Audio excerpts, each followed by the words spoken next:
Ladies and gentlemen, welcome aboard the Wright Flyer. I'm Randy Wright, and I'll be your captain on this solo flight special edition of our state-of-the-art radio program. Folks, this will be the final boarding call, so if you please, claim your seats, fasten your seat belts, kick back, relax, and enjoy the show while I go ahead and delve into the pre-flight checklist, as there really is a lot of news and information to get to before I may fully indulge you with your in-flight entertainment. Well, folks, what you witnessed last night, and indeed what I witnessed as well, with the Mark Levin radio program just shows once again that we here at Radio Aviation Excellence, the Wright Flyer, were so near prophetic in naming this 2016 presidential election cycle the election cycle of betrayal.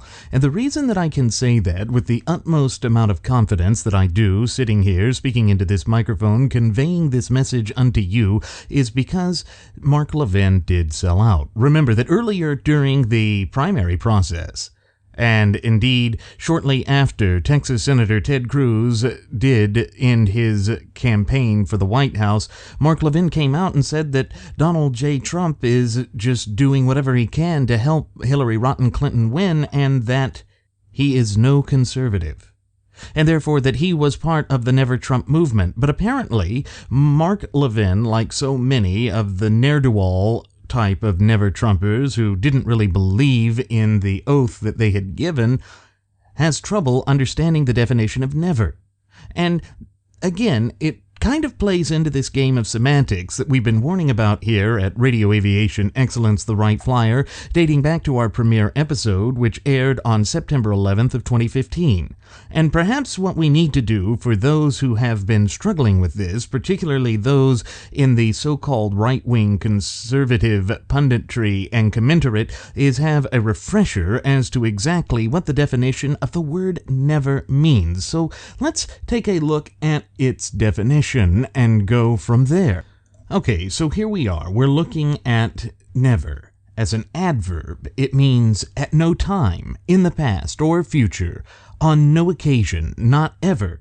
For instance, using it in a sentence, they had never been camping in their lives. Synonyms for it are not ever, at no time, not at any time, not once. Then, the second definition of it is not at all. He never turned up, for instance. Synonyms, not at all, certainly not for a moment, under no circumstances, on no account, never more. So, let's see. Never means exactly that. Never. It doesn't mean that, gee, when my fear of Hillary Rotten Clinton that is unfounded because she's really not going to be that strong of a president, and it will give us a chance to have resistance against her in all branches of government. No. When your fear overcomes you, it means you don't decide to follow through on the promises that you made, on the oath that you made. It means that you fall back on your word. Well, no, that's not what it means. Never means never. Not at once, not at any time, not in the present, past, or future. Not ever. But again, apparently this concept is foreign and alien to those who are just so willing to throw away their principles and their convictions out of a sense of fear.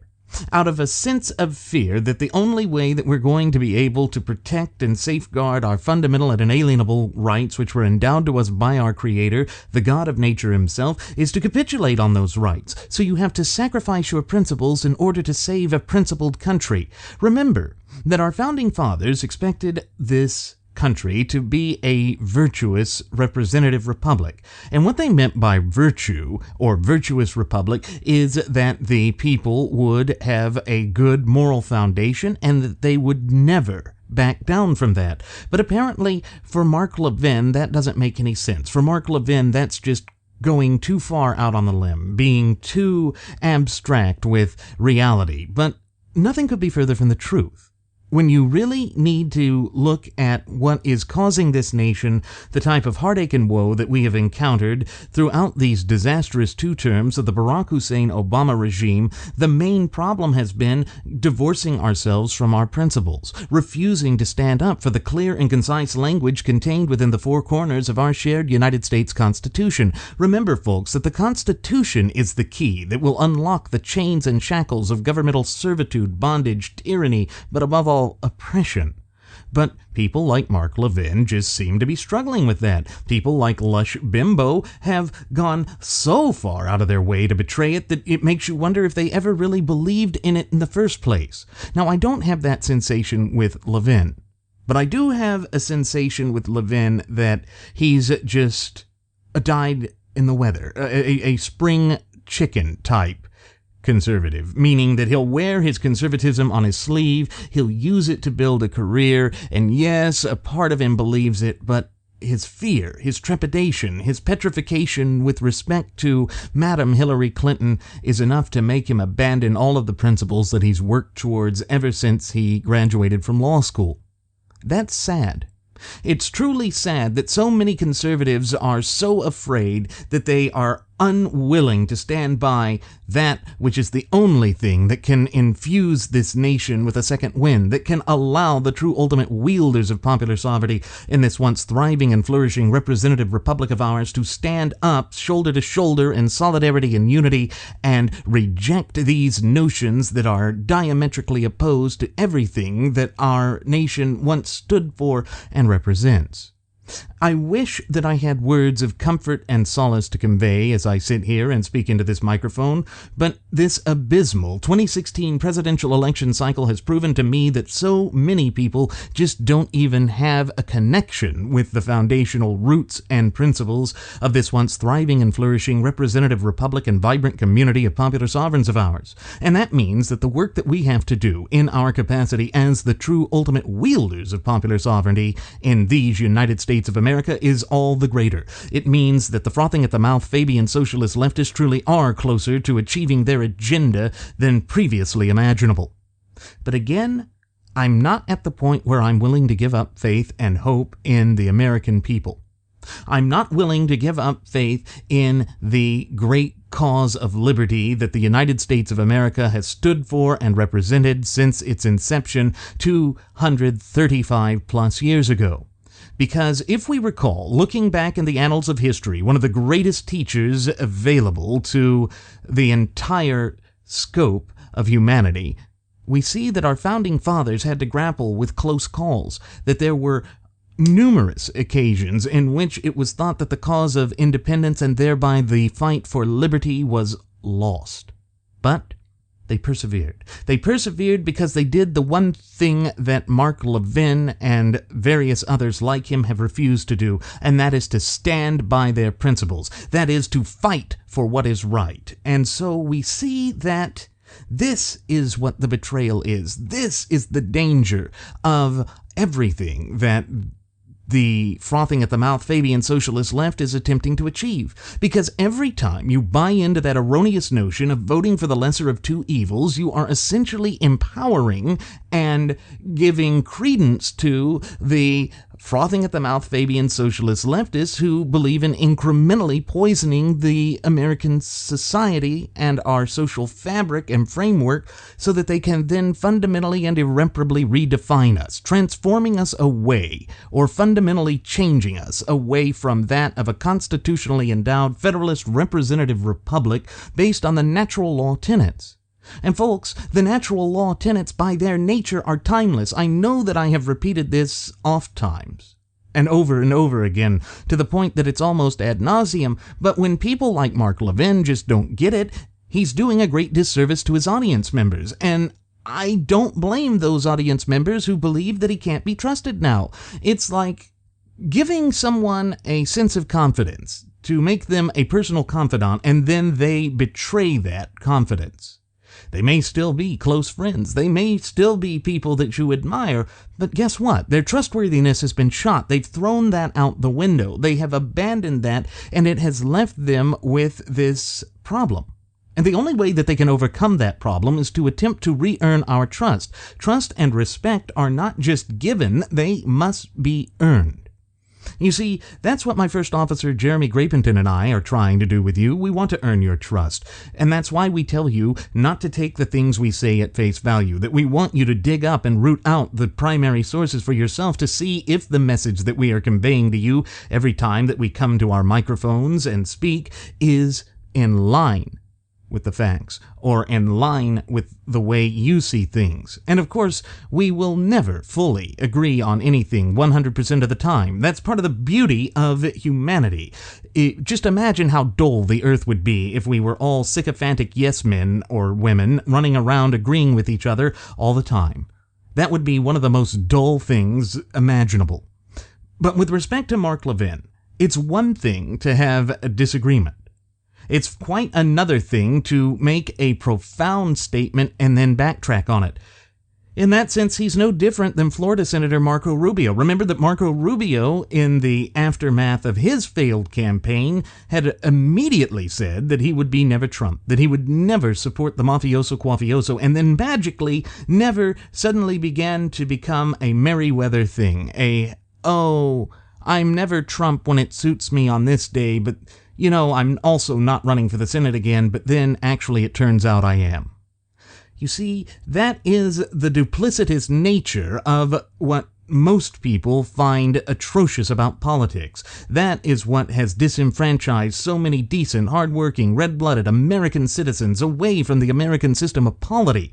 Not because of anything that is wrong with the system per se, meaning in and of itself, but because of the just outright flawed character of people. Now, granted, humanity is imperfect, but to show on a consistent basis, to always, over and over again, just throw your principles away because you're going to say, well, this candidate's not good for this time, but he's the best we've got, and so we can approve next time, yet it never improves. That's doing the same thing over and over and over again and expecting a different outcome. That is the clinical definition of insanity, and it doesn't work.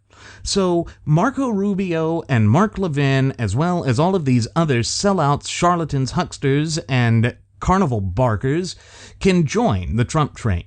But we here at Radio Aviation Excellence, the Wright Flyer, will continue to be the new resistance. We will continue to be the voice of liberty in these dark, troubled, and turbulent times, because that's exactly what the American people need.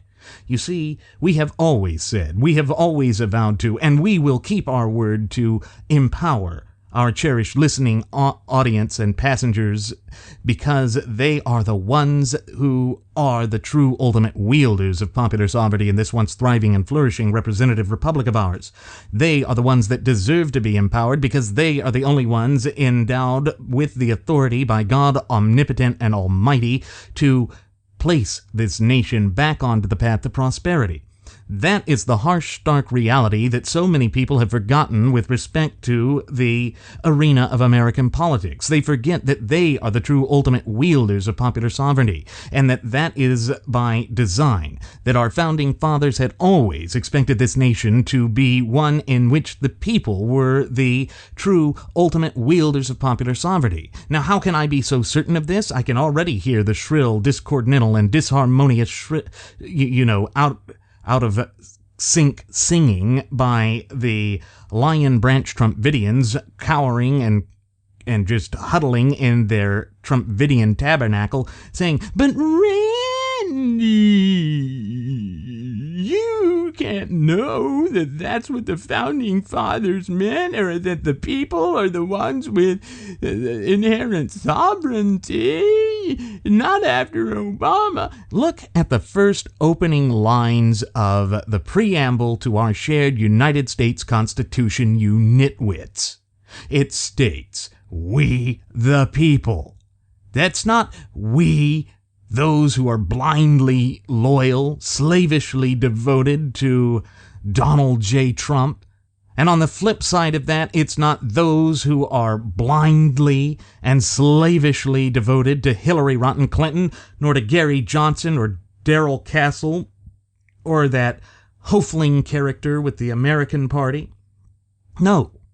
The only thing that we, in our capacity as the true ultimate wielders of popular sovereignty in this once thriving and flourishing representative republic of ours, are called to swear allegiance to is the United States Constitution.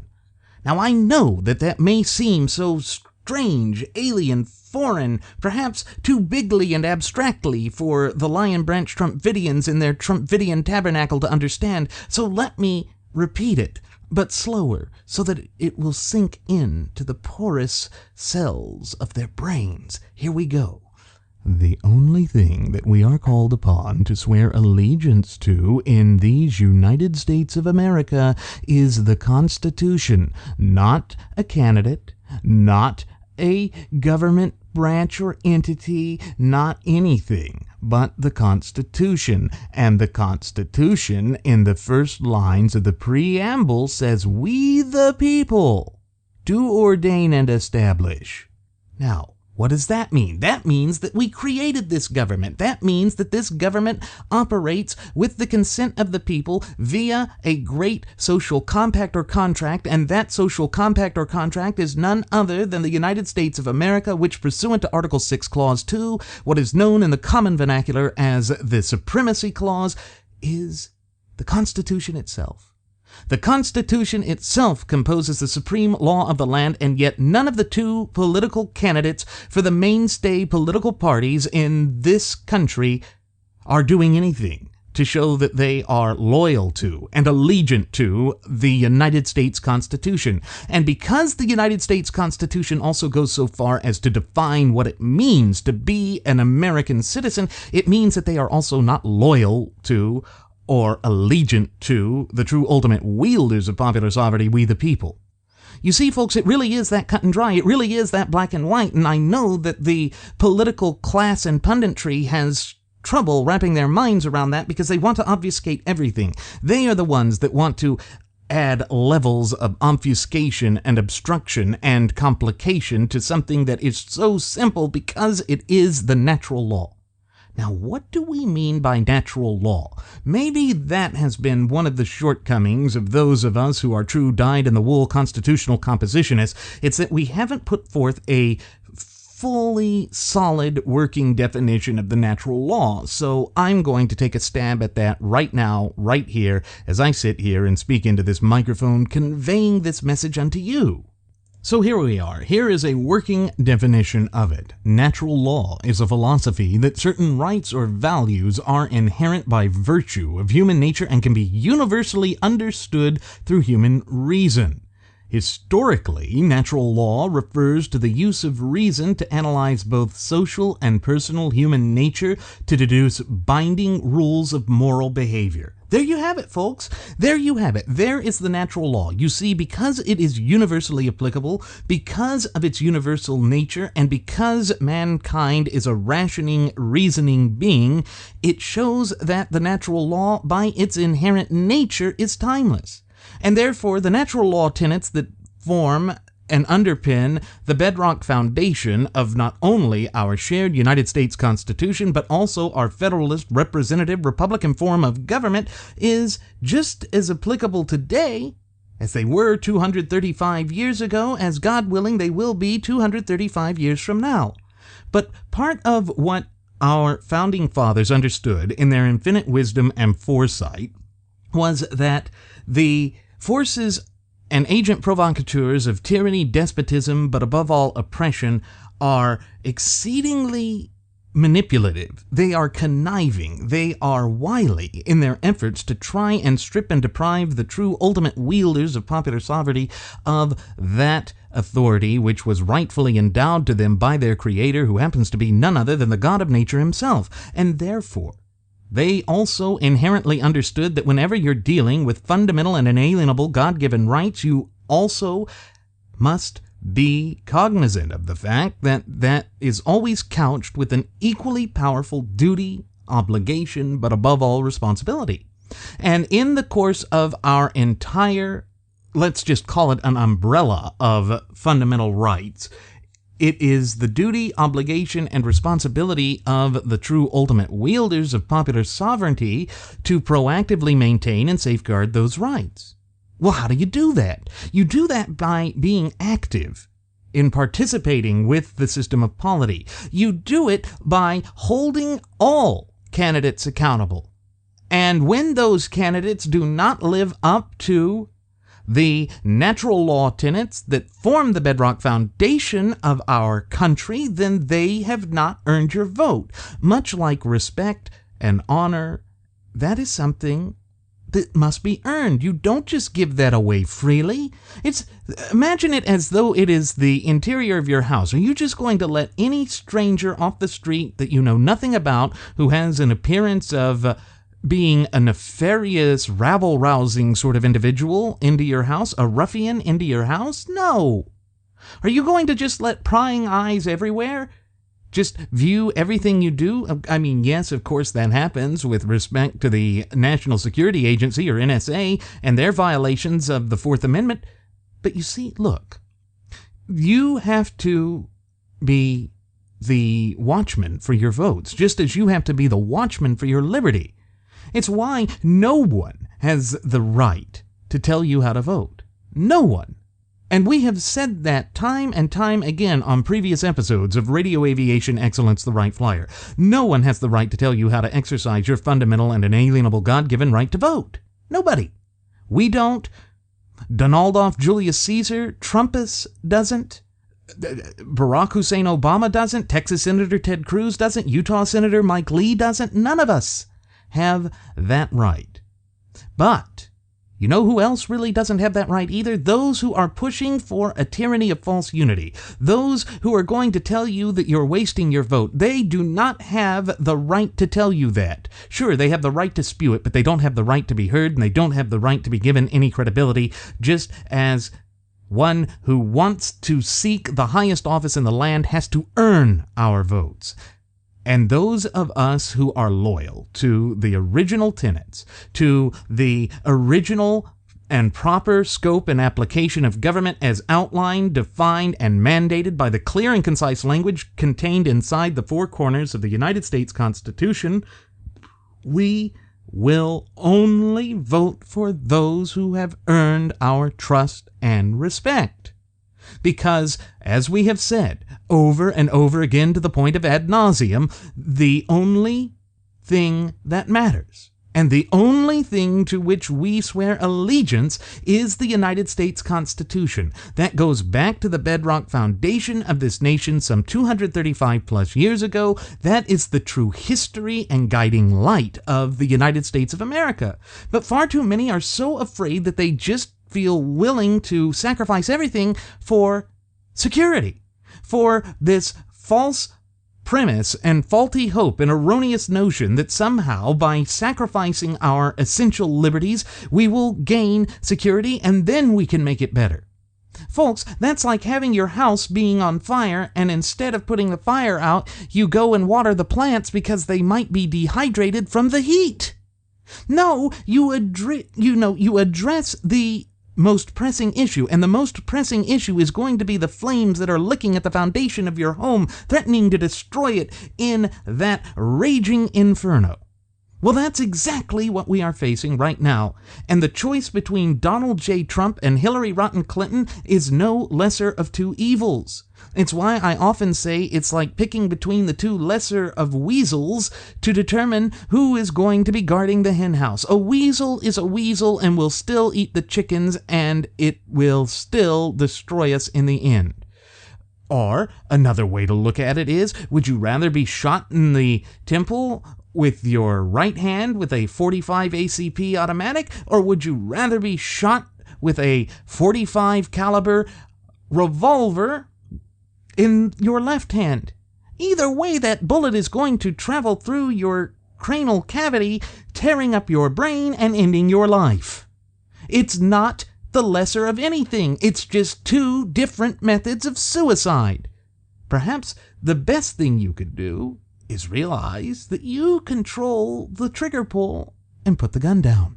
You see how simple that is? That comes back to self-accountability, self-responsibility, and those things working in tandem to give us self-determination.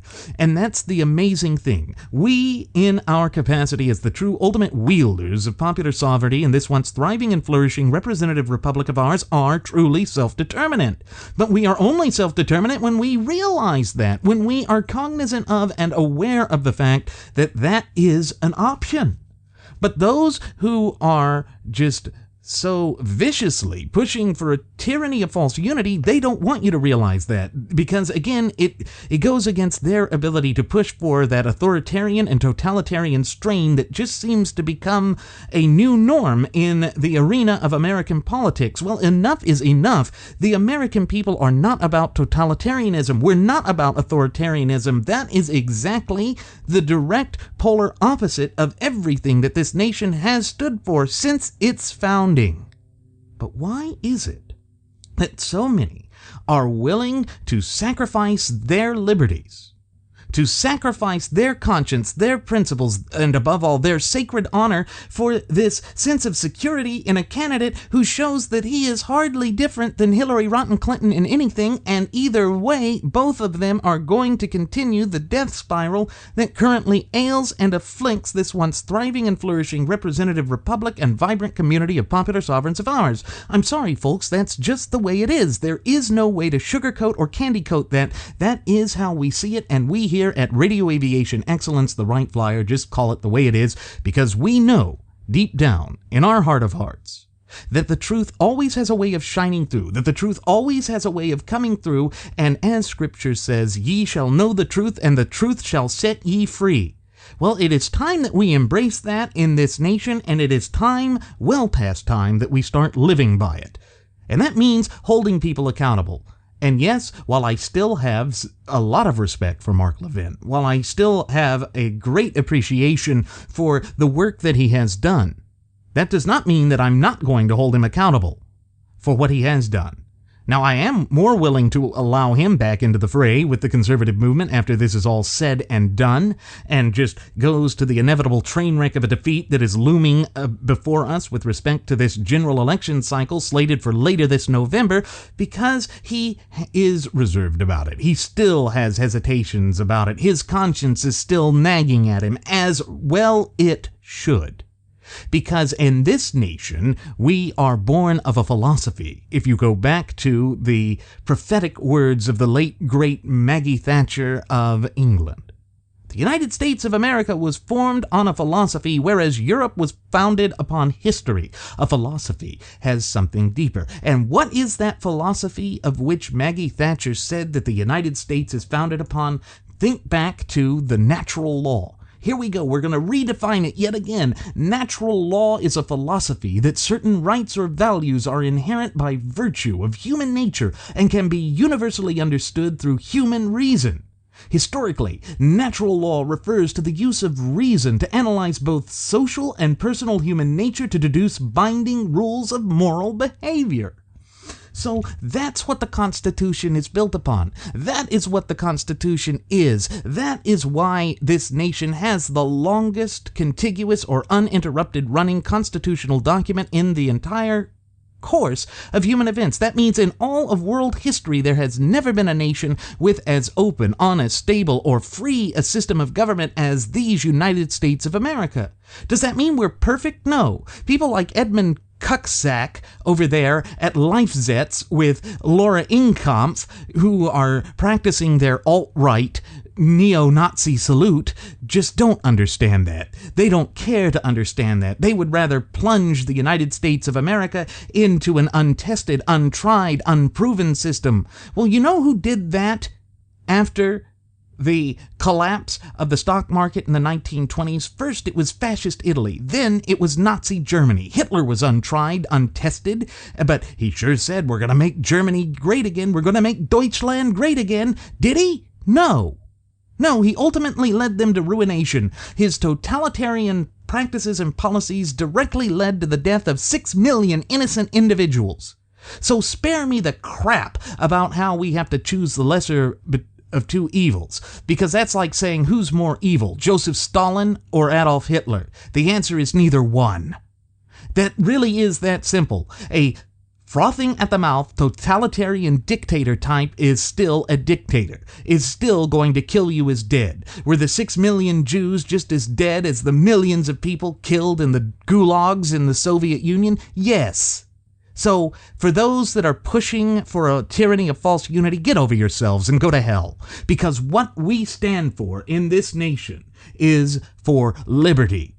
justice, and a true sense of equality. And what I mean by a true sense of equality is equal opportunities, not equal outcomes, not this Fabian socialist nonsense, because that is a duplicitous, intellectually disingenuous embarkation that is designed to tear this nation apart from within.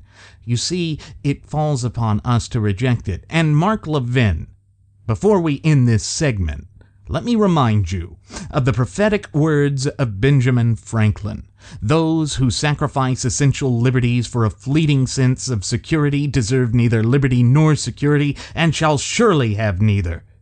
That is a warning from history.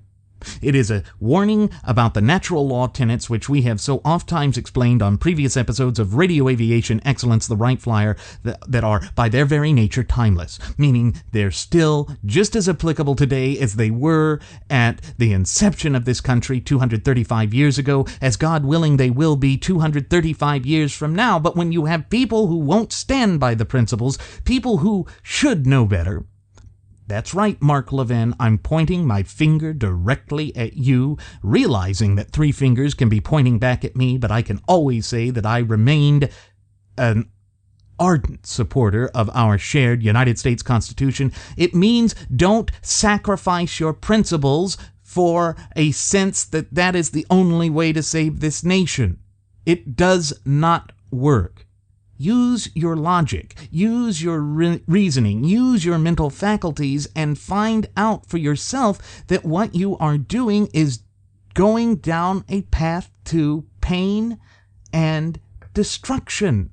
We're trying to spare you from that, but I have a feeling, like so many others, that our near prophetic warnings here are merely going to go unheeded, and that is a tragedy in and of itself. Folks, I think one of the important things that we need to do is try and put into context exactly what it means to betray your principles, something that I'm going to illustrate with Mark Levin, but also compare to our founding fathers. During the long drawn-out bloody affair known as the American War of Independence, we are all aware of one turncoat. In fact, the famous phrase for a long time when somebody was switching sides in the middle of that just heated and contentious conflict was to say that they were turning coat. That was until one prominent American figure, a man who had been considered a hero by his contemporaries for the just unwilling, his unbridled, reckless fashion of fighting for the cause of liberty and independence, that when he betrayed us, it came to be known as turning Arnold. Of course, I'm speaking of Benedict Arnold. Benedict Arnold was a shining light of the American Revolution. He was a skilled leader. He was a general that was perhaps the most devoted to the cause. In a way, he's a bit like Lucifer. Remember that Lucifer was one of the most beautiful and greatest of God's creations, who began to get haughty, who began to think that he deserved better than what he had received and decided to rebel against God. And it ultimately led to his downfall and the transformation into Satan himself. The devil, in other words. Well, Benedict Arnold was upset with Congress. Sure, Congress had not lived up to their promises, and there again is yet another lesson to learn from history. It's why my first officer, Jeremy Grapington, and I have so oft-times reiterated on previous episodes of Radio Aviation Excellence, the Wright Flyer, that history is among the greatest teachers that mankind possesses. So we see that Benedict Arnold felt angry. He was bitter, and therefore he decided to turn coat and to change sides. Well, the British didn't really like him either, because he had been so ardently against them and had caused them grievous casualties in the battles in which he was engaged, and therefore they never really trusted him.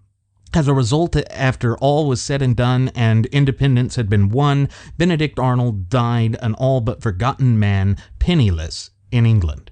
Totally rejected by his own peers and contemporaries, totally left alone. Why? Because he abandoned his principles. Now, I'm sure that many of you, our cherished listening passengers and audience members, are wondering why exactly it is that I'm bringing up this historical alliteration of Benedict Arnold. Well, it's because it goes to show why we say you should never sell out your principles. Because when you sell out your principles and you betray everything that you have advocated, advanced, and believed in for such a long time, it really ruins you. It destroys you. It tears apart your soul and makes you loathed and despised by anyone and everyone on every side of the political spectrum. It's why it's said that you can kill a man, but you can't kill an idea. An idea is something that just lingers in the sands of time and can revive itself time and again. We've seen this all throughout the annals of history. That is why ideas such as socialism and communism continue to be a threat to this very day, irrespective of the fact that they have been proven every time that they have been tried to be complete, utter, abject failures. It's because an idea can live forever. Truly, it can. And therefore, we must be cognizant of that fact, and we must be wary of any attempts to sell out. That once again brings us back to the prophetic words of one of our most brilliant founding fathers, Benjamin Franklin, who I just adore and quote here quite often at Radio Aviation Excellence, the Wright Flyer. Benjamin Franklin said, "Those who sacrifice essential liberties for a fleeting sense of security deserve neither liberty nor security and shall surely have neither." That's where we are. And that is the problem with respect to what Mark Levin said. Mark Levin, ever since he graduated from law school and began to become even greater involved in politics, remember, he had originally started off with the Reagan Revolution and was trying to cement and to foster that rekindling of conservatism that had been dormant since the time of Herbert Hoover. He's now sold that out. He sold that out by his own admission out of a sense of fear.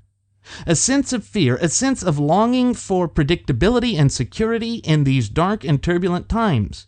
Now, I'm not going to fault the man for longing for that. We all long for that sense of security. We all long for that sense of the United States of America being restored to the path to prosperity, which means returning back to strict adherence to the clear and concise language contained within the four corners of the supreme law of the land, which, pursuant to Article 6, Clause 2, the Supremacy Clause, is none other than the Constitution itself. Yes, that is what we all long for. That is what would place this nation swiftly back onto the path to prosperity. But the problem is when you sacrifice your liberties for a totalitarian, for a person who has repeatedly shown an unwillingness to abide by the simple and clear and concise language within that document, you are not being true to your values and to your principles, and therefore all that is currently ailing and afflicting this once thriving and flourishing representative republic and vibrant community of popular sovereigns of ours will continue to ail us.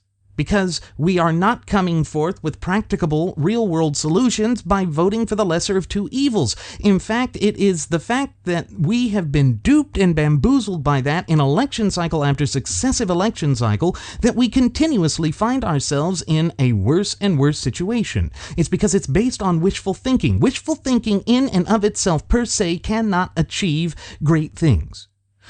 What achieves great things is by using your reasoning and your logic and your mind to see what is at the core of the nation and to stand by that. That means having principles. Now, Donaldolph Julius Caesar Trempolini has gone forth and claimed that he had principles. That was the very thing he claimed when he said that it's the Republican Party, not the Conservative Party, essentially telling true constitutionalists that they have no place in the gutless opposition party or GOP. Now, that is something that should really, really concern Mark Levin, and I think it does.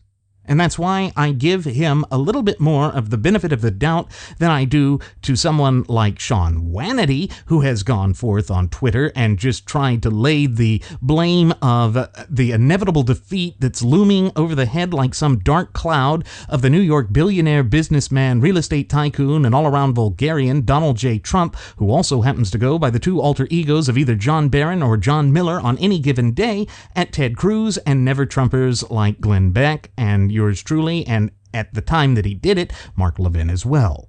Well, no, that does not work. Doing that does not work because it is an attempt by a charlatan to disregard his own responsibility, to disregard his own actions. But remember what my first officer and my first air marshal, and as well as myself, have said over and over again to the point of ad nauseum, that the United States of America is based on three fundamental pillars that are critical aspects of the natural law: self-responsibility, self-accountability, and those two elements working in tandem or in conjunction to reach self-determination. All of that is what the United States of America is based upon. It's why this whole blithering notion foisted, forcefully down our throats and against our will by the frothing at the mouth Fabian socialist leftists of equal outcomes is so nefarious. Because again, it goes to collectivist thinking. It tries to take away the very notion of human dignity and the individual capacity to have popular sovereignty. The entire reason that our founding fathers inherently distrusted a direct democracy was because they inherently understood that direct democracies only solely recognize even, just the rights of the majority, the collective rights, not the rights of the individual popular sovereign. But when you look at a fabric, and I know that I've used this example and alliteration before, but when you look at a piece of fabric, say the shirt that you wear on your back, what makes that shirt rigid enough to where it holds its form? Is it the collective fabric, or is it each individual thread working in tandem to create a greater thing? Again, this is why we have said oftentimes on previous episodes of Radio Aviation Excellence, the Wright Flyer, that it is the people that create this nation, and that the nation, the whole of the nation, is greater than the sum of its parts. And again, that's all based on those natural law tenets. And as I mentioned in the previous section or segment, the natural law is truly something to be admired because of what it does for the nation, because of what it is. The natural law, as we have said, is clearly unique in what it does. It is that body of unchanging moral principles regarded as a basis for all human conduct. That is who this nation follows, or rather what this nation follows, because it's who we are. It goes right back to the inception of this nation. And again, it's because the natural law is a philosophy that certain rights or values are inherent by virtue of human nature and can be universally understood through human reason.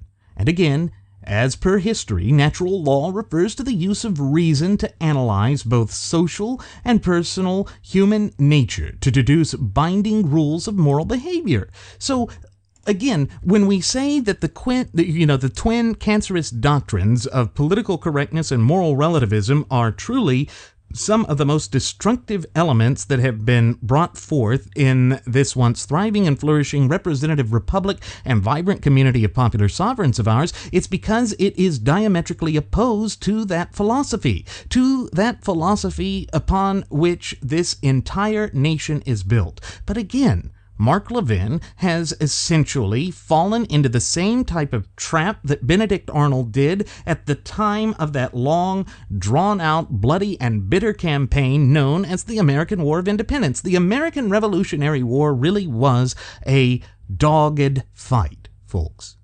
And on multiple occasions, we came so close to losing the whole thing.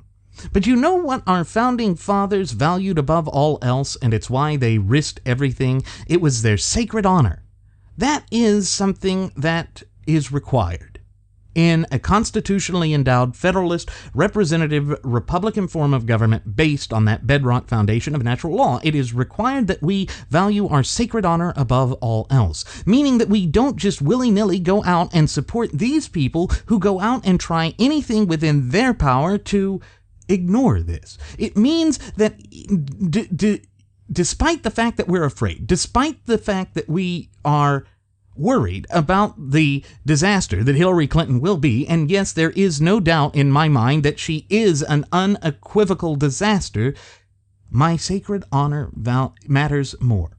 My sacred honor drives me to remain loyal to those foundational principles that have guided this nation since its inception some 235 plus years ago. There's no way around that. There's no way to candy coat that. There's no way to sugarcoat that, folks. It is an inherent and intrinsic part of who we are, both as a nation and as a people. You see, liberty is a doctrine of those who are responsible. Liberty is a doctrine of rugged individualism, and that is why we in the United States of America throughout our history have always looked up to those who were individuals, those who were willing to buck the system for what was right. That's what we have to do, and that's what Mark Levin had stood for when he was firmly in the Never Trump camp. But now, cowardice, in a sense, has driven him into the arms of those who are pushing for a tyranny of false unity. This sort of fear has blinded him to the fact that his sacred honor is on the line, and now he is abandoning that. If that had been the course of action he had taken, had he been alive during that long and drawn-out conflict, the American War of Independence, he would have gone the route of Benedict Arnold, and he would have turned Arnold. It's harsh to say that, but folks, that is reality. It is the truth, and remember that the truth always has a way of shining through, and per Scripture, it says, "Ye shall know the truth, and the truth shall set ye free." So what I'm trying to do is not only to empower you, our cherished listening passengers and audience members, but also to empower Mark Levin, to set him free from this erroneous code of conduct that he has set himself on, this path to depravity, to depression, to destruction. We don't want to see anyone go towards that in these United States of America. We want everyone to have that robust promise of that great experiment in liberty that this representative republic stands for and always has stood for. But when you sell out your principles, it makes it exceedingly difficult to achieve that. It means that you aren't looking towards that. It means that you have given up hope. And if we had done that, and our founding fathers had done that, we would never be the free people that we are today. And that it's tragic to think that that spirit has somehow been snuffed out, that there are those who are willing in modern America to disregard those values, characteristics, traditions, and principles that led us to be such a great nation in our relatively brief yet illustrious history. And again, that is the last thing that we should allow to occur in these United States of America, because by the very inherent design of this nation, being based on that bedrock foundation of the natural law principles and tenets, it is we the people that are the only ones endowed with the authority and the wherewithal and the responsibility by our Creator, the God of nature himself, to save this nation, to place this nation back onto the path of prosperity. And we don't do that by selling out our principles. We don't do that by turning our backs on everything that we have advocated for years and years, as Mark Levin has done. And I'm sorry to see that Mark Levin fell to the peer pressure of those pushing for a tyranny of false unity, because it really does hurt his credibility. And in this line of work, credibility is about all you've got. Literally. And to prove the point that I'm trying to make here, I'm actually going to turn to the words of Mark Levin himself, because he did go out on his radio show and try and lay out the reasons why he decided that he, by act of necessity, must vote for the mafioso quafioso. So let me cue that up right now. Now, there's more we could go, but I want to say this.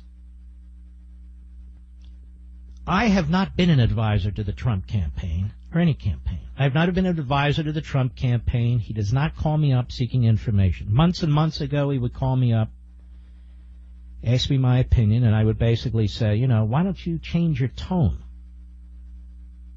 Why don't you, well, you know, but I'm winning. I said, I don't care. I think it was twice, and that was it. Haven't heard from him since, and I don't call him, nor any of his surrogates. Bannon, Kellyanne, what's her name? Conway, nobody. Manafort, who was the guy that grabbed the woman? Corey Lewandowski or whatever the hell his name. None of these people. Spoke to him once in my life. I don't remember why. My point is, I'm not an advisor to the Trump campaign, nor have I sought to be an advisor to the Trump campaign. If any campaign asks me an opinion on a one-off or a two-off or a three-off, I give it to them. Whether it's Cruz, whether it's, who else? Santorum, I can't name them. And so I was not a cheerleader, you know, early on. Wow, now you've switched. And then people say, I know what you're going to do. Well, how do they know what I'm going to do when I've just decided what I'm going to do? Part of the oddity of this election is people projecting their own hate and views and positions on other people. They can as they wish. But those of you who are intellectually honest, and most of you are in my audience, you know the difference. And so I think this is a binary election, at least for the country. Either Trump or Clinton will be president of the United States. I happen to think that Trump, despite the CNN poll and so forth, has a lot of work to do to make up ground, particularly in these battleground states. But Hillary's so awful, I just don't know. But this, I'm not in the prediction business. Doesn't matter. So I'm going to vote for Donald Trump. I'm going to wind up voting for Donald Trump on Election Day. I take no responsibility for the dumb things he says or the dumb things his surrogates say, just as I took no responsibility for the dumb things any candidate I vote for says, whether it's Congress, Senate, supervisor, state's attorney, other presidential candidates. I have no control over these people. I don't run their campaigns, and I don't advise them. I may advise them on the air, but I don't advise them personally. I don't even know who their surrogates are. More on this when I return. But here's the problem, Mark. The graduates of Pavlov's School of Journalism for the salivating mainstream media are going to pin that to you. They're not going to let you escape that. They are going to tar you with this broad, stereotypical media brush in which you will be held accountable for having voted for this man, because in a sense that is an endorsement. In fact, it is the ultimate endorsement of what the man stands for and his policies are. Recall that that's why John Quincy Adams had said something that I thought was so prophetic all these years ago, back when he was vying for the highest office in the land. It's just one of those things that's inescapable, and we have to try and escape it, because it's human nature to try and escape that, but the only way to really make up for it is to stand by your principles. And unfortunately, what Mark Levin was doing the other night, and what we heard from that soundbite itself, was that it's not that he's standing up for his principles, it's that he's caving. He's caving because he thinks the election is binary when it is not. Clearly is not. But again, back to what John Quincy Adams said. Let me get that quote. What he said was, always vote for principle, though you may vote alone and you may cherish the sweetest reflection that your vote is never lost. You notice that that goes against that whole aspect of what Mark Levin was saying, that the election is binary. That's not what our founding fathers and their immediate relatives thought, because John Quincy Adams was the son of John Adams, our second president. It was that you stand by your principle, no matter what, because it is your sacred honor that matters above all else. That goes back to the intrinsic root and heart of our nation. And we have to be honest. with ourselves and with our progeny as to what it is that we do value, what it is that we hold near and dear in this once thriving and flourishing representative republic and vibrant community of popular sovereigns of ours, because that is the only way that we can be honest. Because when we dig deep into our soul, when we go back to basics, as my first officer Jeremy Grapington likes to put it, we see what the reflection of our soul is. And the reflection of the soul of the true ultimate wielders of popular sovereignty in these United States of America is that we are the beneficiaries of the greatest birthright on the planet. That birthright of which I speak is none other than our shared United States Constitution, something that codifies those natural law principles, that philosophy that speaks to the direct heart and nature of what it means to be free. That is our greatest inheritance. That is the greatest birthright of any people, of any nation on God's green earth, and we should cherish that. But it means that we also have to defend it, come hell or high water. So to be true to who we are, we have to reach back to the foundational roots. That's what it means to go back to basics. That's what it means to reach into our hearts and souls to be true patriots. And it's not that I'm doubting the Lion Branch Trumpidians' patriotism. I just think that a great many of them are led astray. They are looking for some sort of messianic figure when, in fact, that is the last thing that they should be doing. Because it's going to continue to lead to this problem that just continuously, proceedingly gets worse and worse. And we can ill afford that right now, particularly when you consider that the United States of America is in the grips and in the midst of an identity crisis coupled with a slew of constitutional crises brought about thanks due in no small part to the twisted machinations of this disastrous Barack Hussein Obama regime. It means also that we have to delve deeper into what it means to strive for freedom. And of course, the best way to do that is to foster that fluent and working knowledge and understanding of our shared United States Constitution, because the Constitution is based on that natural law philosophy, which says that can be universally understood. That's the beauty of liberty, freedom, and justice, as well as a true sense of equality. These are things that are universal aspects of the human condition. Of course, that's not what the frothing at the mouth Fabian socialist left believes. They like to play lip service to it. They like to claim that that's what their views advocate for, but when you actually get down to it, no, they are New Age feudalists. That's what the great philosopher from France, Alexis de Tocqueville, said when he claimed that anyone who supports any flavor, form, or facets of socialism is actually just advocating for New Age feudalism, because it's a caste system in which they attempt to micromanage the people's lives from cradle until grave. They want to be able to tell them what they can do, how they can do it, when they can do it, how often or frequently they can do it, on and on again. Why? For what purpose, other than they think they know what's best? And of course, they will come forth and be the first to proclaim that they're doing this with the best of intentions at heart, that all of their activities are done with good intentions. But again, that brings up this old adage that the road to hell is paved in good intentions. Well, that is exactly what we're facing in this once thriving and flourishing representative republic and vibrant community of popular sovereigns of ours. We see that these nefarious forces are working in tandem and in unison in an attempt to create good intentions to make people better off. And perhaps the best case in point of that in recent political history is the bizarre ascension of the Patient Protection and Affordable Care Act, what is known in the colloquial term as Obamacare. But it is not good. It has not worked for us. It is not in our best interest, and it never has been. And we must be truly, truly cognizant of what matters.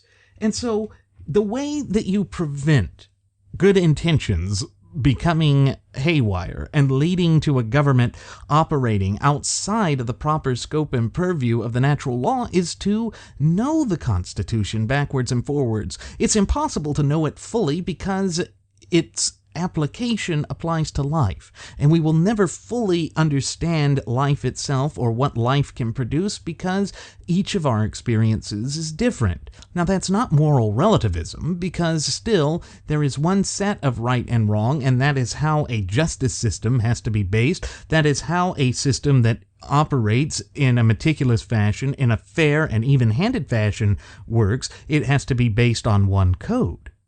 But that being said, it does not mean that humanity remains static or stagnant, and that we don't progress, and that we don't have technological advancements.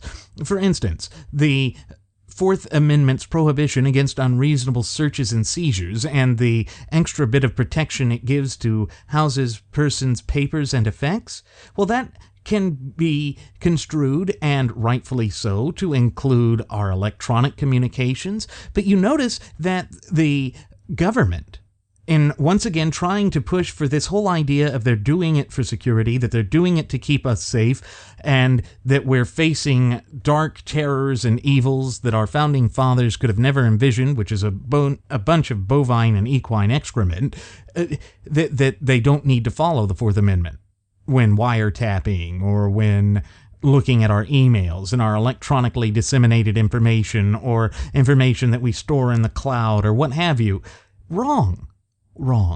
Because again, the very elements of what is being done there within the Fourth Amendment, what it's seeking to prohibit, is based on natural law tenets. This idea of the law of the land applying. And that goes all the way back to Runnymede, back in 1215, that boggy field in England, in which King John of Robin Hood and Ivanhoe fame was forced by the baronage of England, meaning by the landed elites in England, to sign the Great Charter, Magna Carta, that said that you couldn't just willy-nilly government without the consent of the people and without following the law of the land. Well, the next logical step for that is exactly the step that our founding fathers took with the Constitution.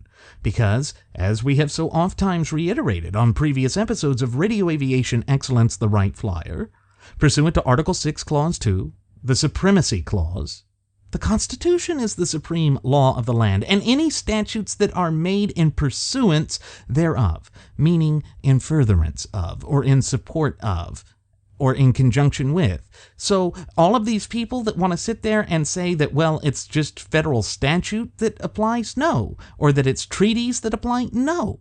Not unless they are in line with the clear and concise language contained within the four corners of our shared United States Constitution. Article 6, Clause 2 clearly establishes a hierarchy, one that must be obeyed if the law is to matter. And again, that points to why we say in that old adage that the United States of America is a nation of laws and not of men. We are a nation of equal protection under the law. And the only way to adhere to that and to stay true to that is to admit that the law has to apply to all of us equally, irrespective of where we come from, irrespective of our wealth or title. And again, feudalism is the type of system that would just respect title above anything else. Feudalism is the type of system that would carve out these special niches. And again, it's exactly why Alexander de Tocqueville was completely right in saying that anyone who supports any flavor, form, or facet of socialism is merely a New Age feudalist, because feudalists are the ones who do everything in their power to try and set up these caste systems which are immutable or unchangeable. And that's diametrically opposed to the dynamic spirit of the United States of America and her popular sovereigns, we the people. There's no way around that, folks.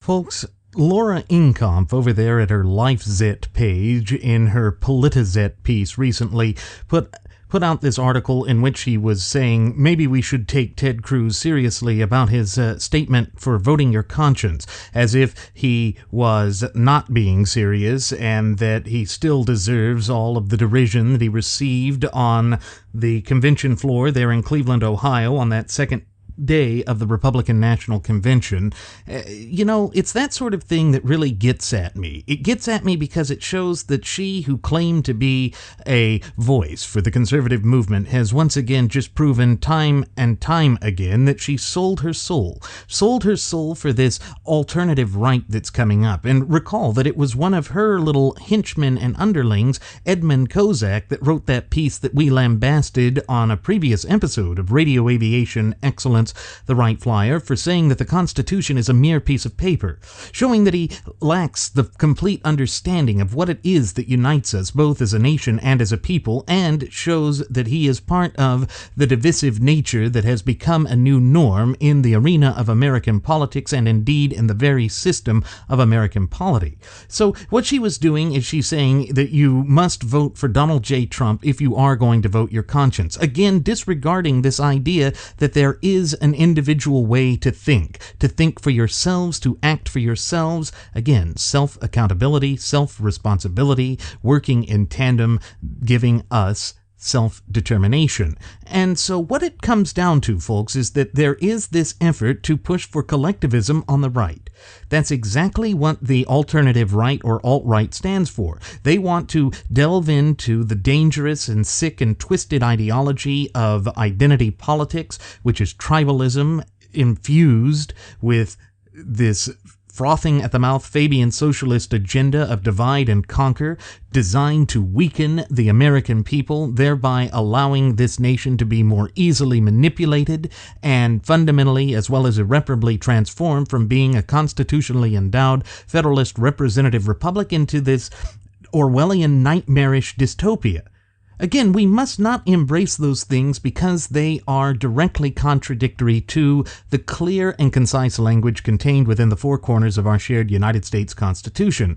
And that brings me to yet another one of the things that Edmund Kozak, the cucksucker at LifeZet, said when he claimed that those of us who are basically showing reservations for jumping on the Trump train because of his apparent lack of knowledge and understanding with respect to the supreme law of the land are engaged in Constitution worship. Again, as Mark Levin had said, that there has been a lot of this projecting of oneself onto candidates and one's beliefs and one's self-value and worth onto candidates. That's exactly what Kozak is doing. He's trying to project his Trump worship over there at LifeZet onto the rest of the true ultimate wielders of popular sovereignty in this once thriving and flourishing representative republic of ours, we the people. But nothing could be further from the truth. Again, knowledge of the Constitution shows that the Founding Fathers never once really did consider it to be a perfect document, nor do we. Again, when you look at the prophetic words of the father of our Constitution, James Madison, at the secession of the Constitutional Convention, he said, "It's not a very good document, but it's the best we could do at the time." That tells us all we need to know. It says in the preamble to make or create a more perfect union, not a perfect union, because our founding fathers intrinsically and inherently understood that we cannot improve upon the natural law. We can only try to strive for perfection, but in this mortal earthly plane in which things are transitory and constantly changing, it is impossible to achieve perfection, which is something that would be set in stone. Yet when you look at the United States of America in general and as a whole, under the totality of the circumstances, you can only come but to one inexorable conclusion, that our nation and that our fundamental and inalienable rights are the closest things to perfection that we can achieve in this earthly realm. And that's why there is Article 5 of the Constitution that allows for amendments to be made to the Constitution. Again, this is part of the process. But back to Laura Ingraham herself in the politicized aspect of her article, where she was trying to say that Cruz should now, and only now is the way it came across to me at least, be taken seriously. Why are you acting like that, Laura? Why do you think it's okay to sell your principles? Why do you think it's okay to act in the same light as Mark Levin has, but to a much worse degree? I'm not going to, tar Mark Levin with the same brush that you and Lush Bimbo and Sean Wannity and Michael mean savage will be brushed with because he is doing this very reluctantly. He is doing it because of the pressure that you're pushing for. But this idea that it's only a collectivist look, an outlook that allows this to go forth is wrong. It's wrong. It's detrimentally an aspect that is so against everything that we hold near and dear in this once thriving and flourishing representative republic and vibrant community of popular sovereigns of ours. And again, there's no way around that, Laura. And one of the things that really irritated me about what she was saying in that article, in that fluff piece that she put up, was that if you don't want to support the lesser of two weasels, then you should just get out of politics.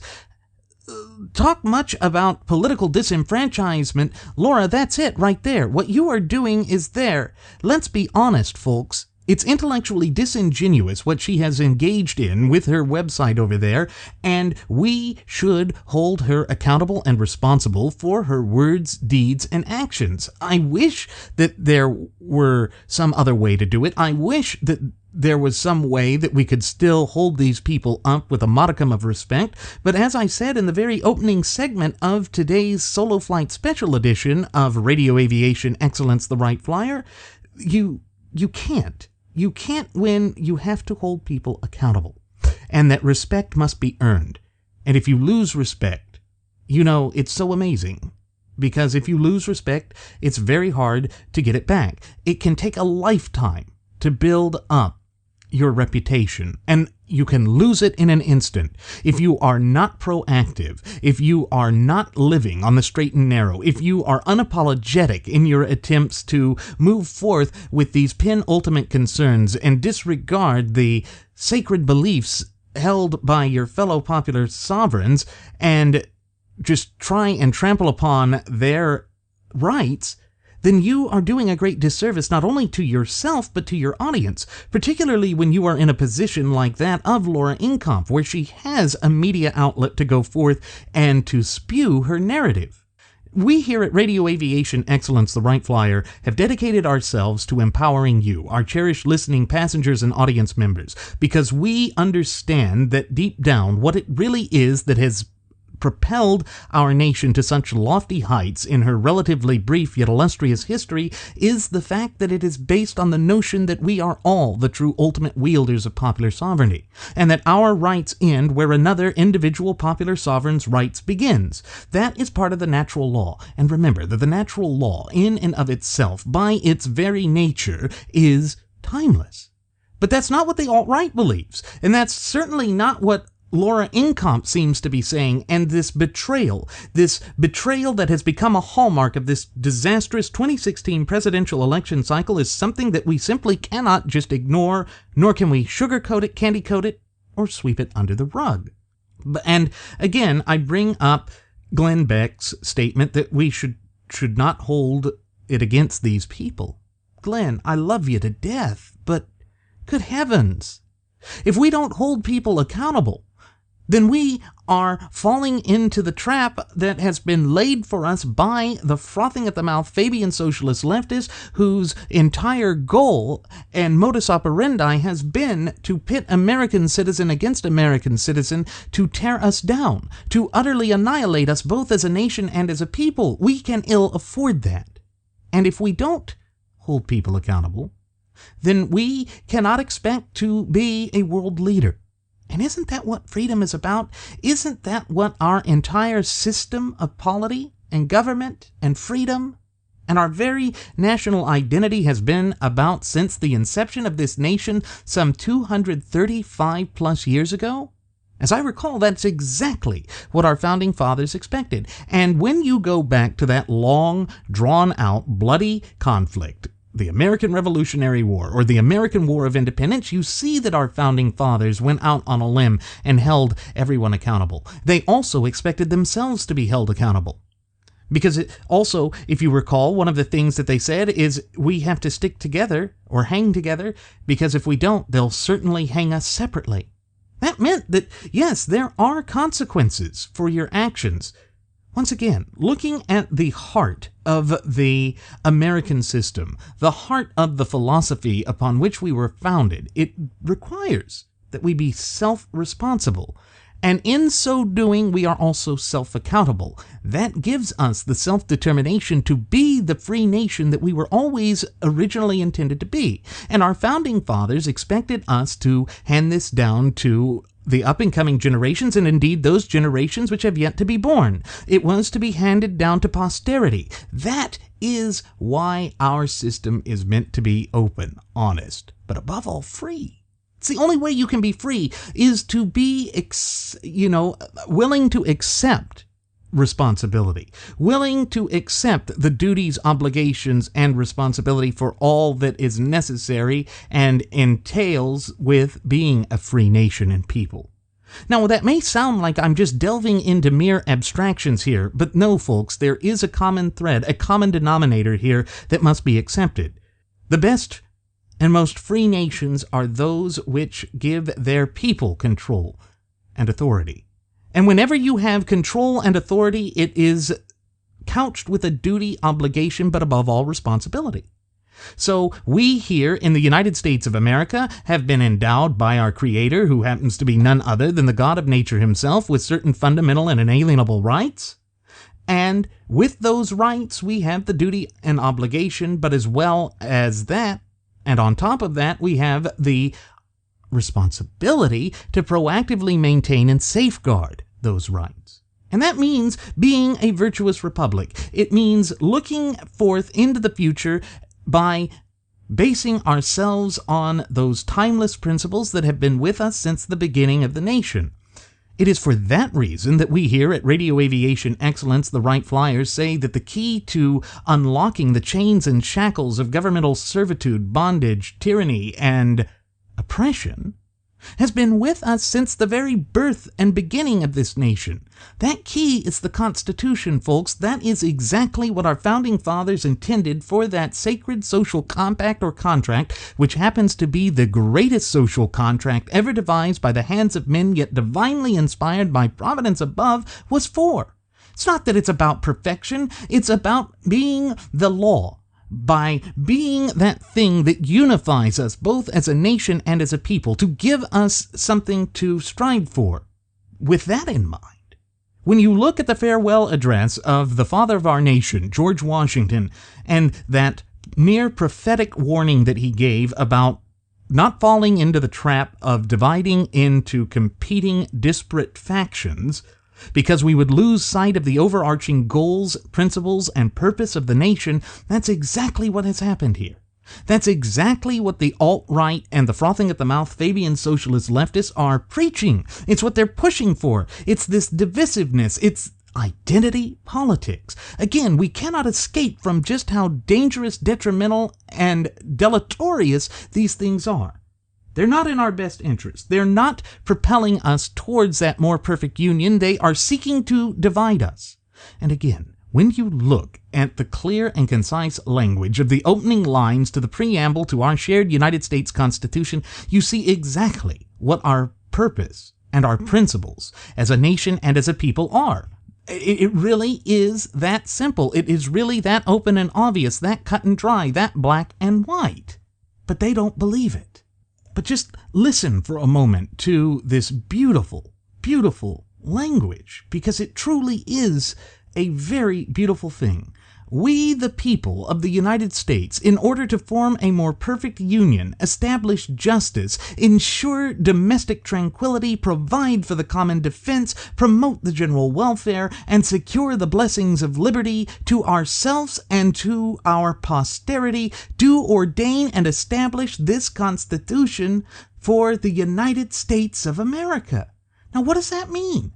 It means that it doesn't just apply to us. It means that we, the people who have created this, we, in our capacity as the true ultimate wielders of popular sovereignty in this once thriving and flourishing representative republic of ours, are the ones that are dealt the onus of responsibility, the burden of obligation to proactively maintain and safeguard this system. So for all of those people that want to sit there and try and say that the Constitution is some quaint and antiquated document that has no application in a fast-paced modern society like that in which we live today, I point back to the entire purpose of what the Constitution is for, because it's the natural law. And remember, it's very simple. It's to establish justice, ensure domestic tranquility, provide for the common defense, promote the general welfare, but above all, to secure the blessings of liberties, not just to ourselves, but to the up-and-coming generations, and indeed to those generations which have yet to be born. And the fact that Laura Ingraham can sit there and say that the best way to promote this and the best way to protect this is to turn our backs on it is hogwash. It's bovine excrement, because it has no place in an open, honest, but above all free society like that of the United States of America. Again, it is why we here at Radio Aviation Excellence, the Wright Flyer, continue to harbinge on this point that we must be vigilant in protecting our rights. We must foster that fluent and working knowledge and understanding not only of our shared United States Constitution, but also our fundamental and inalienable rights. And the only way to do that is to look at the foundational documents. Read the Constitution, read the Federalist Papers, read the Anti-Federalist Papers. Even look at the Articles of Confederation to see how it is that we went forth to form a more perfect union. That is what a responsible, virtuous, popular sovereignty does.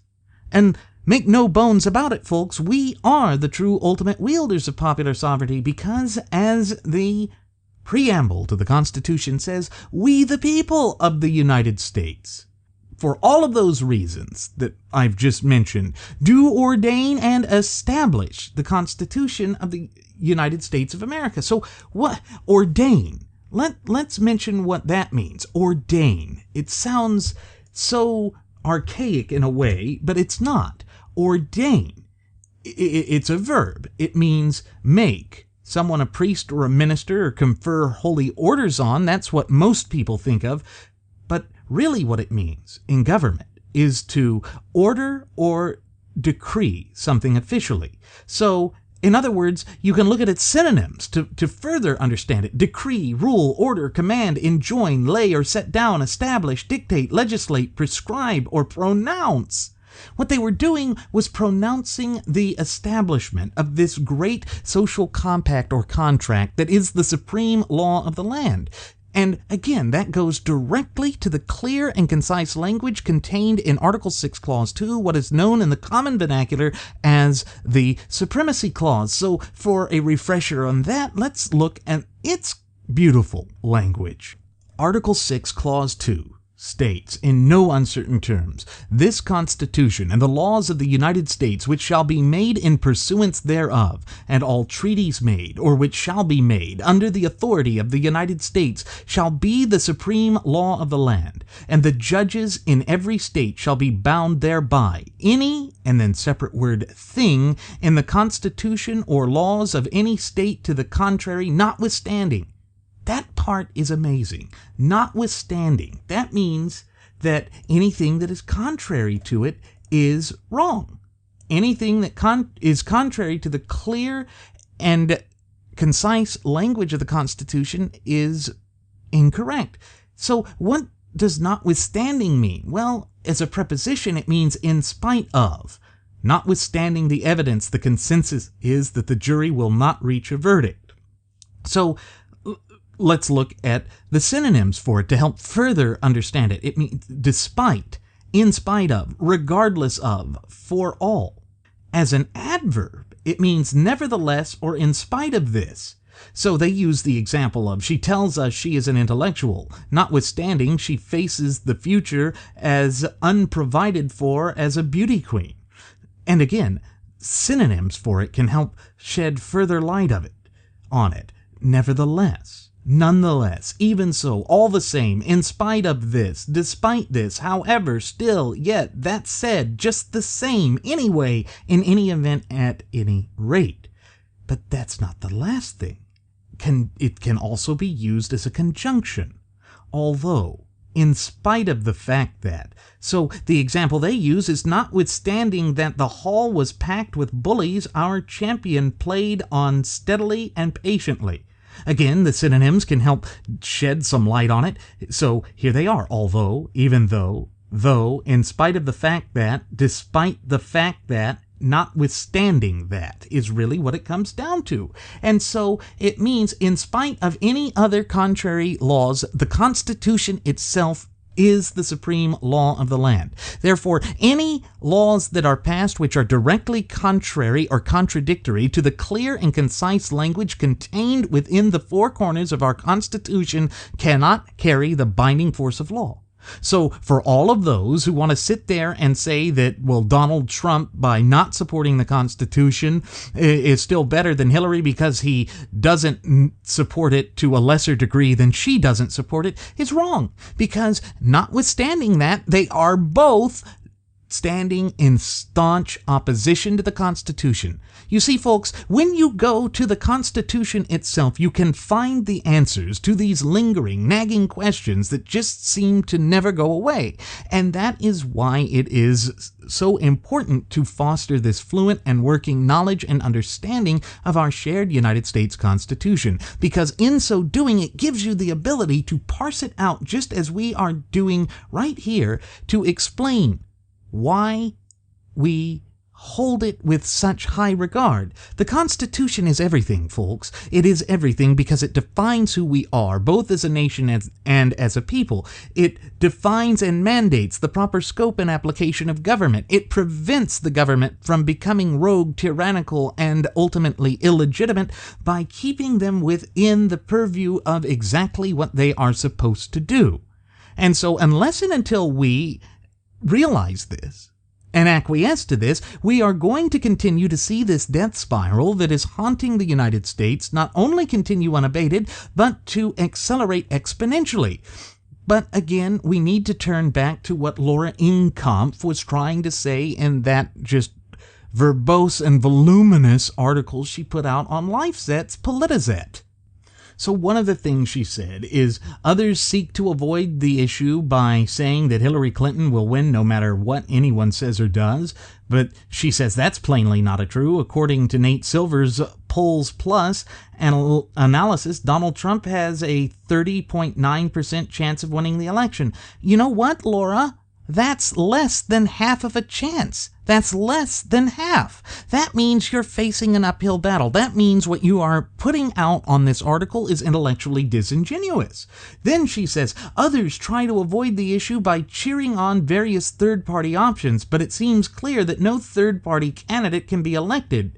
In 1992, Ross Perot received almost 19% of the popular vote and still received no electoral votes. None of the third-party candidates running this year are even close to 19% in the polls, she goes on to say. But let's think about that too. How did the Republican Party start? When Abraham Lincoln, who was a tyrant in and of himself, but is a perfect example for this, was running, the Republican Party was a third party. At that time, the Whig Party was the other second party against the Democrats. So it doesn't make sense. Historically speaking, it doesn't make sense. Maybe they don't win this year, but guess what? It means that if the Republican Party has sold its principles and has betrayed its primary platform, that basis upon which it has been rooted for decade upon successive decade, then yes, there will be a challenge to it. It will be the end of the party, and maybe that's exactly what needs to happen. But it does not mean that we embrace the alternative right. It does not mean that we turn our back on the one immutable thing, those natural law tenets that are found in the clear and concise language inside the four corners of the United States Constitution. Because doing so is abandoning the principles that our founding fathers expected us to hand down to posterity. Because as I pointed out in that beautiful poetic language of the preamble to our shared United States Constitution, it made clear that we were handing this down to our posterity, not just for ourselves, but for those up-and-coming generations, and indeed those generations which have yet to be born. But apparently that doesn't cross Laura Ingraham's mind. Despite the fact that she's an attorney, I think she needs to go back and have a remedial constitutional law course, because it seems as though she learned nothing during her time there. We cannot, we must not, we shall not turn our back on the Constitution. And that means not throwing our support behind a candidate who has not earned our vote. If Donald Trump were serious, and if all of those who are pushing for this tyranny of a false unity were actually serious about really achieving unity, then what they would do is go out and try to reach out to constitutionalists. But remember what Donald Trump said. He said it's the Republican Party, not the Conservative Party. Well, we're going to see what happens. He wants to meet. He'd like to meet, and I think we're meeting on Thursday, and we'll just see what happens. It's just more drama, but I think it's a mistake not to do this. We want to bring the party together. Does the party have to be together? Does it have to be unified? I'm very different than everybody else, perhaps that's ever run for office. I actually don't think so.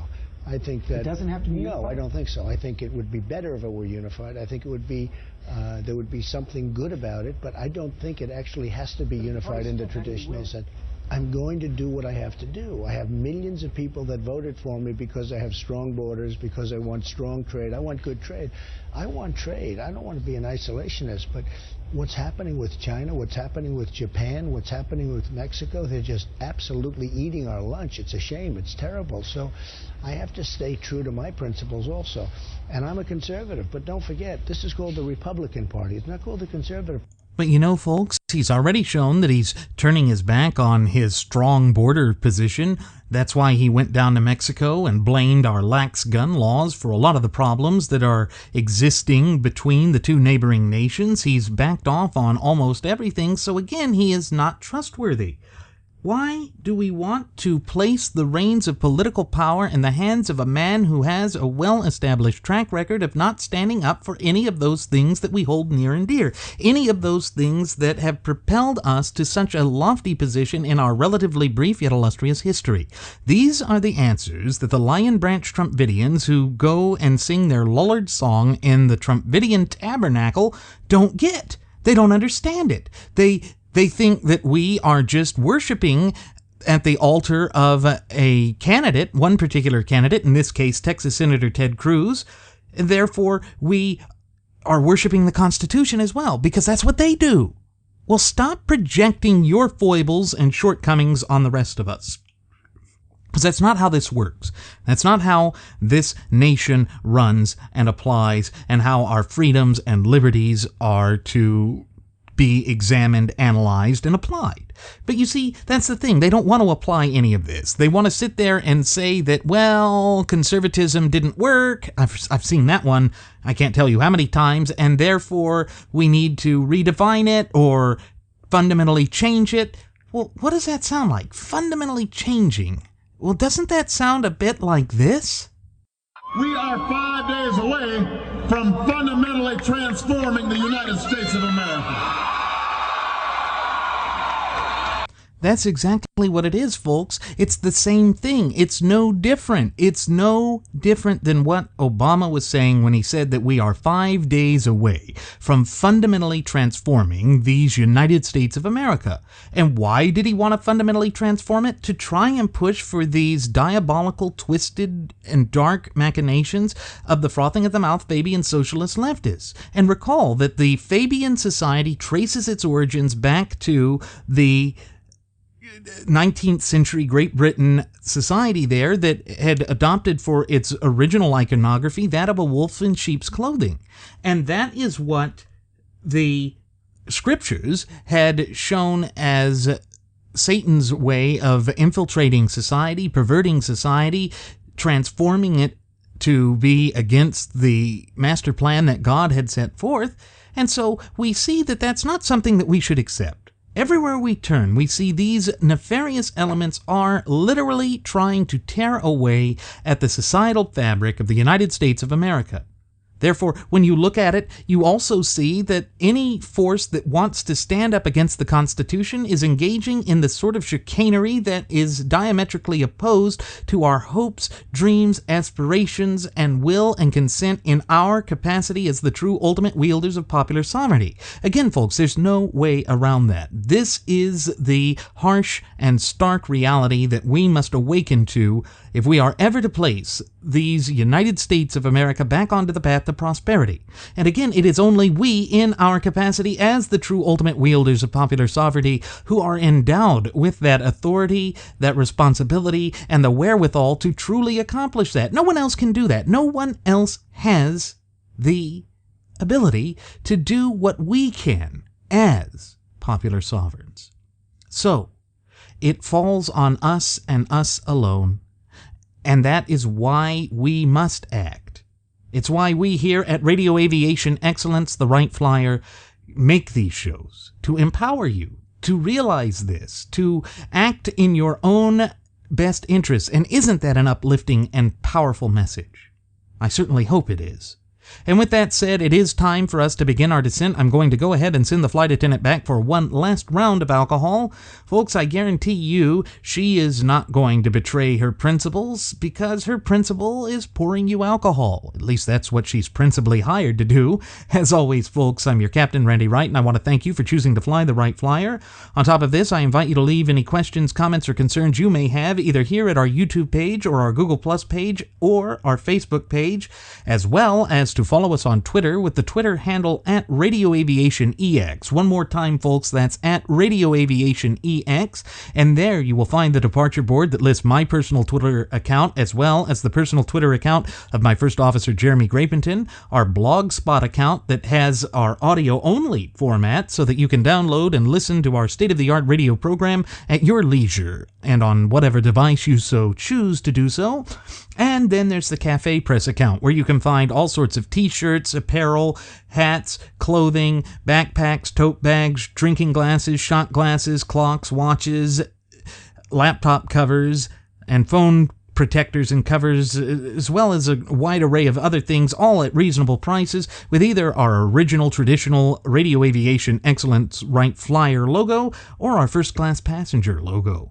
That shows that you're enlightened and that you're seeking to foster that fluent and working knowledge and understanding of our shared United States Constitution. Folks, go ahead and take a look at that. You're sure to find something that meets your needs. As always, thank you again for choosing to fly the Wright Flyer. We'll see you again next time. Do take care.